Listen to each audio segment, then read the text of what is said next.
नमस्कार दर्शक बंधु चलतु आज सुनार उपर नजर पकड़ा केते रही सुना दर किछि दिन धरी हाटस पर देशीय बजार में पुणी थे सुना और रूपा दर में वृद्धि देखा गतकाली 24 कैरेट और 22 कैरेट सुनार मूल्य बढ़ी बेले रूपा दर में प्रथम मध्य वृद्धि रेकर्ड होईछि। विश्व बजार सकारात्मक संकेत अमेरिका फेडरल रिजर्व पक्षर सुधार वृद्धि आशंका कमिबा एवं अंतर्जातीय बजार सुनार मजबूत स्थिति रहिबा प्रमुख कारण बोली बजार विशेषज्ञ माने कहउछन्ति।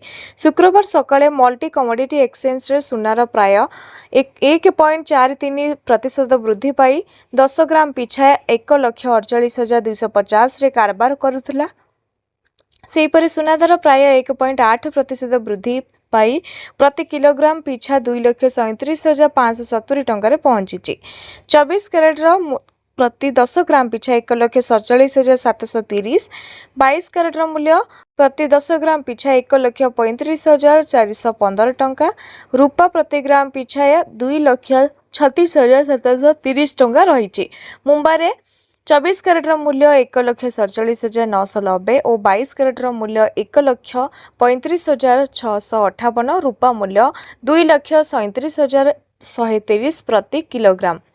बेंगलुरु रे 24 कैरेट मूल्य 1,47,050 टंका, 22 कैरेट मूल्य 1,35,713 टंका, रूपा 2,37,200 प्रति किलोग्राम पिछा। कोलकाता रे 24 कैरेट सुना मूल्य 1,47,740 और 22 कैरेट मूल्य 1,35,428 और रूपार मूल्य 2,36,700 प्रति किलोग्राम पिछा। हैदराबाद रे 24 कैरेट मूल्य 1,48,170, 22 कैरेट मूल्य 1,35,837 और रूपा मूल्य 2,37,390 प्रति ग्राम पिछा। चेन्नई 24 कैरेट मूल्य 1,48,360, 22 कैरेट मूल्य 1,35,997, रूपार मूल्य 22 कैरेट मूल्य 2,47,390 प्रति ग्राम पिछा।